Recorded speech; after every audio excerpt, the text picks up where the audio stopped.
చిలుకూరు బాలాజీ ఆలయ అర్చకులు రంగరాజన్ పై దాడిని బీఆర్ఎస్ వర్కింగ్ ప్రెసిడెంట్ కేటీఆర్ ఖండించారు.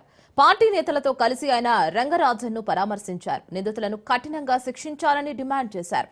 రాష్ట్రంలో శాంతి భద్రతలు అధోగతి పాలయ్యాయని విమర్శించారు కేటీఆర్.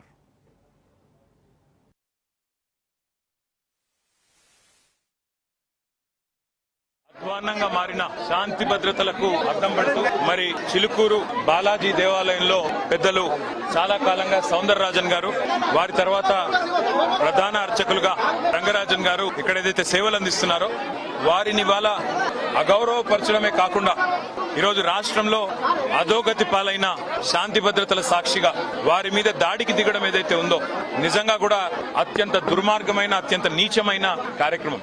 ఇది ఎవరు చేసినా, ఏ పేరిట చేసినా, ఏ ఎజెండాతో చేసినా శాంతి భద్రతల విషయంలో మాత్రం ఉక్కుపాదంతో వ్యవహరించాల్సిన బాధ్యత రాష్ట్ర ప్రభుత్వం మీదనే ఉంటుంది.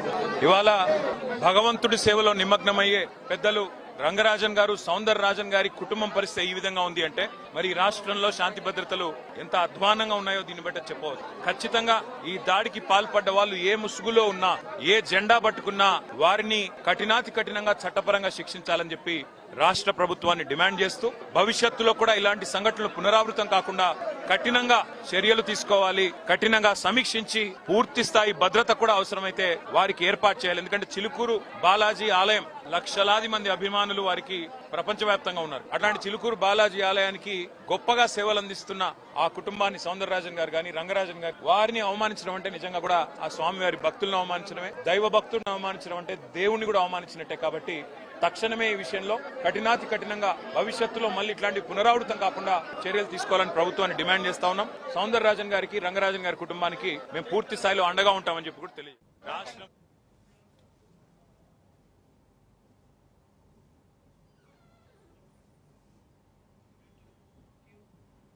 చిలుకూరు బాలాజీ ఆలయ అర్చకులు రంగరాజన్ పై దాడి బీఆర్ఎస్ వర్కింగ్ ప్రెసిడెంట్ కేటీఆర్ దాని మీద ఖండించారు. పార్టీ నేతలతో కలిసి ఆయన రంగరాజన్ ను పరామర్శించారు. నిందితులను కఠినంగా శిక్షించాలని కూడా డిమాండ్ చేశారు. రాష్ట్రంలో శాంతి భద్రతలు అధోగతి పాలయ్యాయని విమర్శించారు కేటీఆర్.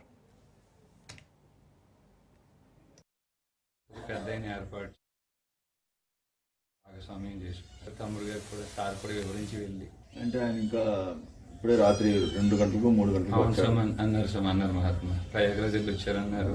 మీరు వేచి ఉంటే ఆయన లేచి సరే పర్వాలేదు, వెయిట్ చేస్తాం, పర్వాలేదు సార్. ఈ కోర్టులు, పోలీస్ స్టేషన్ ధర్మస్థాపన చేయాలండి. వాళ్ళ పని మానేశారు. వాళ్ళని తొలగించాల్సిన బాధ్యత ఏమో కేంద్ర రాష్ట్ర ప్రభుత్వాలు. వీళ్ళు ఈ పని నలిగిపోయేదేమో సామాన్యులు.